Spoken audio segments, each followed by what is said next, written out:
இன்றே டவுன்லோட் செய்து உங்கள் ஃபேவரட் ஷோக்களை என்ஜாய் பண்ணுங்க. பார்ட்டி கெஸ்ட் கையில கிளாஸ் சும்மா சொல்லக்கூடாதா எலி? ரித்திகா கொஞ்ச நேரத்துல வீட்டை பார்ட்டிகளா மாத்திட்டா. என்ன கிண்டலா?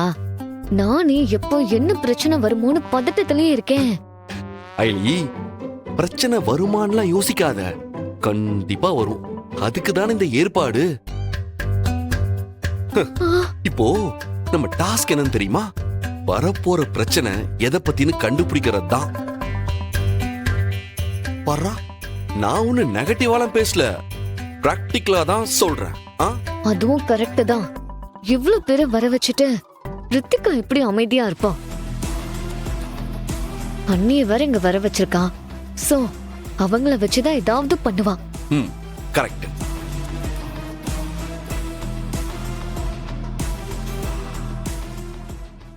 ஏமாப்ல, எத்தனை வருஷமா நான் இந்த வீட்ல இருக்கேன்.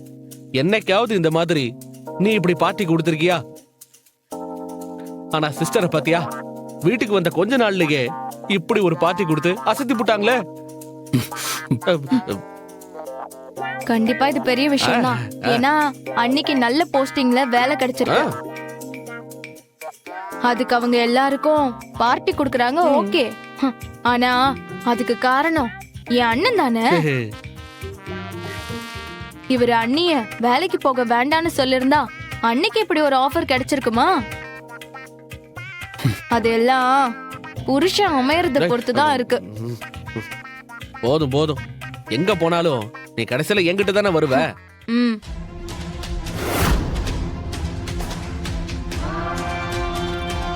என்ன ரித்திகா, ஏதோ அந்த மோனிகா செழியனை கூட்டிட்டு வருவான்னு சொன்ன, இன்னும் ஆளைய காணோம். வருவாங்க அத்தை, ஏன் அவசரப்படுறீங்க? செழியன் இங்க கூட்டிட்டு வருதுன்னு சாதாரண விஷயமா? ஏதாவது சொல்லி சமாளிச்சு தானே கூட்டிட்டு வரணும். அது சரி, நீ இப்படி எல்லாம் பிளான் பண்ணிருக்கேன்னு கபிலனுக்கு தெரிஞ்சிட போகுது. அப்புறம் அதுக்கும் அவன் உன்னதான் கத்துவான். அப்புறம் நீயும் ஓட்ட தெரியாத காரை ஓட்டிக்கிட்டு இங்க இருந்து போயிடுவ. என்ன அப்படி மறைச்சு பாக்குற? நடந்த பிரச்சனையில என் மண்டையில அதுவும் சேர்ந்துதான் ஓடிட்டு இருக்கு.